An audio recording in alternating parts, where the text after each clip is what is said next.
माता बहनों से निवेदन है शांति कहाँ पहुंचे? क्षीर सागर समुद्र पर।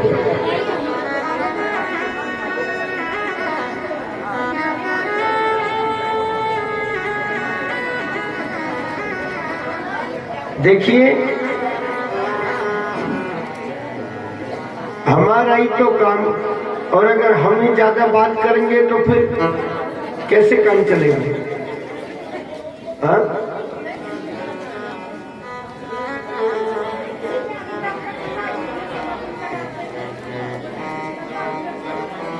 और अगर अब भी नहीं मानोगे ना तो आपको अपने बगल में बैठने वाली की सौगंध है।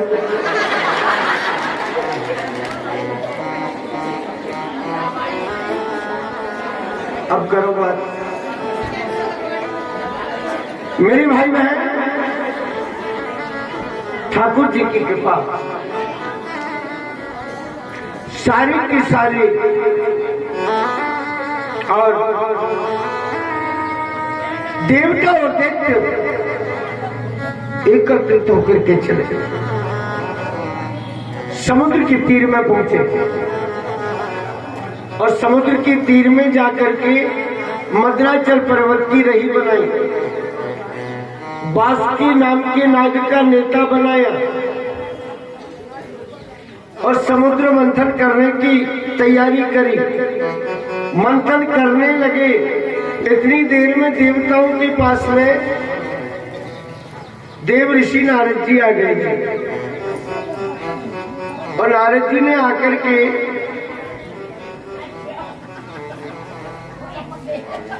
देवताओं को कहा, राजा इंद्र सुनो। जी महाराज। बोले ऐसा कहते हैं समुद्र का मंथन प्रारंभ होगा तो तुम पैर पैर सर्प की पूंछ मत पकड़ियो। बोले जी क्यों? बोले सर्प पूंछ अहि मंगलम, सर्प की पूंछ मंगल को देने वाली होती है। बोले जी फिर? बोले पहले सर्प के मुखार बंद की तरफ लगना। तो बोले महाराज उसमें से तो विष निकलेगा ना, मुंह से तो विष निकलेगा। तो बोले बस केवल सगुन करना है, ज्यादा देर नहीं, थोड़ा सा पकड़ करके बस एक दो बार खींचना, सौन होना चाहिए बस। बोले जी ठीक है।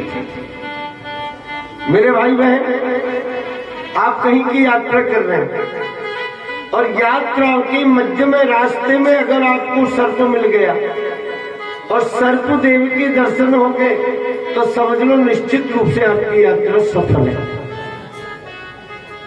और अगर सर्प तो मिला लेकिन सर्प का मुखारबिंद आपको नजर नहीं आया, केवल पूंछ ही पूंछ नजर आई, तो फिर कहते हैं सर्प पूंछ अहि मंगलम, अमंगल हो गया, वापस आ जाओ, यात्रा सफल नहीं होगी। और ये बात बिल्कुल सत्य है, सटीक। समुद्र का मंथन करने के लिए लगे, मुखारबिंद की तरफ देवता लग गए और पूंछ की तरफ लग गए। एक दो बार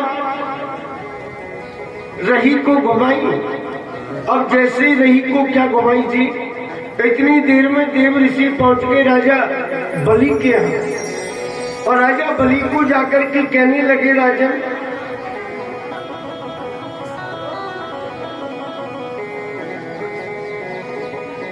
तुम्हारे साथ तो अभी से धोखाधड़ी चालू हो गई। क्यों गुरुदेव, क्या हुआ? बोले देखो ये देवता कितने चतुर हैं, ये तो सर्प के मुखारबिंद की तरफ लगे और तुम्हारे हाथ में पहली पूंछ पकड़ा गई, तो हमें लगता है तुम्हारी तो पूंछ ही रह जाए। हाँ जी, ये बात तो बिल्कुल ठीक है, बिल्कुल सही है। शीघ्रता से खड़े हो गए सारी देख, चलो भगवान को कहा महाराज सुनो, हम ऐसे मंथन नहीं करेंगे। बोले क्यों? बोले महाराज हमारे हाथ में पहली पूंछ पकड़ा दी। भगवान ने इशारा कर दिया देवताओं को कि अब तुम इधर आ जाओ और इनको उधर जाओ। अदला बदली कर लो। अदला बदली करके फिर से मंथन करने के लिए लगे। सो मंथन करते करते इसके बुखार बिंदु से विष निकला।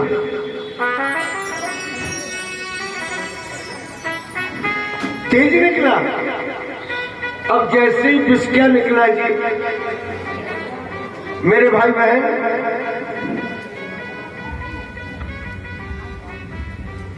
जैसे ही जहर की ज्वाला निकली तो जहर की लपटों से और दैत्यों का रंग काला हो गया।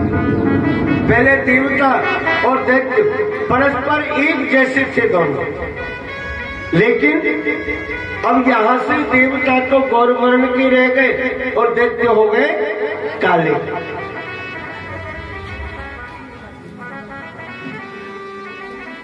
भगवान से कहा महाराज विष निकला है। बोले भैया अब जो निकला है वो तो निकल गया, फिर से एक बार मंथन करो। हलाल नाम का जहर निकल आया समुद्र के बीच में से।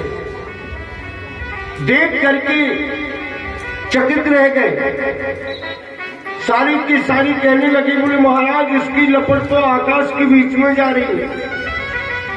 उस जहर के लपट से और जो भी आकाश के बीच में जो पक्षी उड़ करके जा रहे, उन पक्षियों तक वो लपट पहुंच गई ना, वो पक्षी भी जल करके और नष्ट हो गए। अब वो विष कितना था? कोई एक आध बाल्टी थोड़ी ना था, वो तो टन का टन, न जाने टनों के बीच में भार था उसका। अगर इसे पृथ्वी के ऊपर बहा दिया जाए तो पृथ्वी जल करके नष्ट हो जाए। क्या करना चाहिए इसका?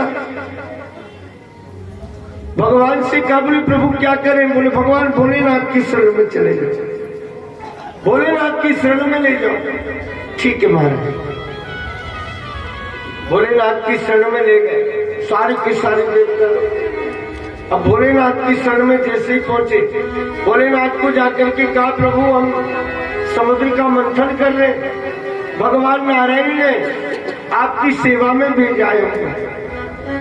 कहने के लिए लगे, बोले भगवान ने हमारी सेवा में भेजा वो तो अच्छी बात है, लेकिन बताइए हम क्या करें? बोले महाराज पहल पहल समुद्र के बीच में और हलाल नाम का जहर निकला है। बोले बाबा समझ गए।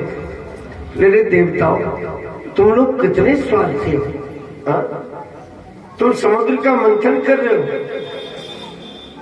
तुम तो अमृत का पान करोगे और हम एकांत में कैलाश पर्वत पर आश्रम बना करके निवास कर रहे, हमें घर बैठे जहर देवी के लिए आ गए। हाथ जोड़ करके और प्रणाम किया, लेकिन भोलेनाथ ने सोचा कि ये देवता स्वयं की इच्छा से तो आए नहीं, ये तो भगवान की आज्ञा से आए। और अगर भगवान की ऐसी ही आज्ञा है ना तो चाहे कुछ भी हो जाओ मैं इस विष के लिए पान करूंगा। देवताओं से कहा लाओ मेरी अंजलि के बीच में डाल दो। सो महाराज अपनी अंजलि के बीच में ले लिया सारा विष ले लिया अंजलि में लेकर के, और भोले बाबा ने अपने इष्ट का ध्यान करके उस विष को, हलाल नाम के विष को, और महाराज पान कर लिया। अब पी तो लिया, पर सोचने लगे कि अगर ये अंदर जाएगा तो अपना प्रभाव दिखाएगा। मुखारबंद के बीच में रखूं तो फिर कब तक रखूं, कब तक मुंह में रख सकता हूं? दूसरी बात एक और भी, भगवान भोलेनाथ के इष्ट रघुनाथ जी, राम जी, और राम जी को हमेशा अपने हृदय में बैठा करके रखते हैं। कौन? भोले बाबा। तो विचार किया कि अगर मान लो ये विष अगर मैंने पेट में जाने दिया तो मेरे हृदय में तो बैठे रघुनाथ जी को विष से बहुत ज्यादा कष्ट होगा। मैं मेरे प्रभु, मैं मेरे जगदीश, मैं मेरे रघुनाथ जी को और कष्ट नहीं होने। सो मेरे भाई बहन, ना तो मुखारबिंद में रखा, ना पेट में जाने दिया, क्या किया?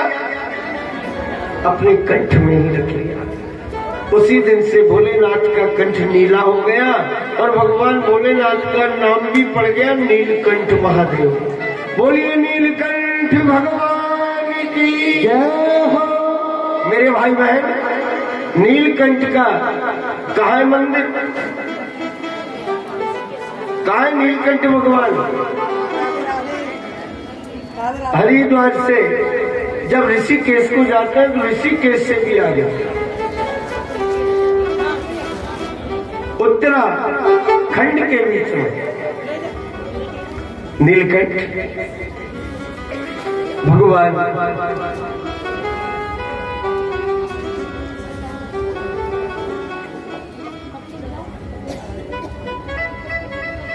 लेकिन जिसके नसीब में होता है ना, वही नीलकंठ भगवान के दर्शन करता है। हम जब हरिद्वार में कथा करने गए,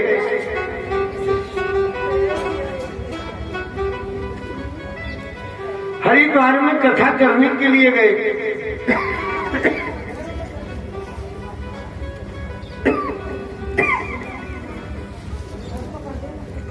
7 दिन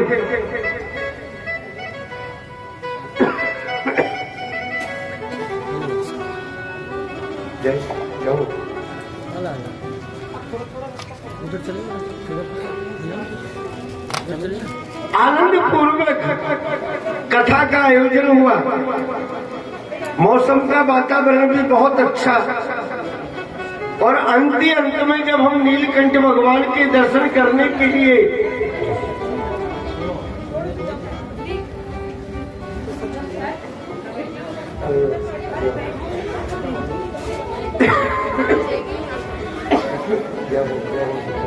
छीन लिया मेरा राधा रमण चलो राधा रमण, छीन लिया मेरा भोला समन, राधा रमण प्यारो राधा रमण। छीन लिया मेरा भोला समन, राधा रमण चलो राधा रमण।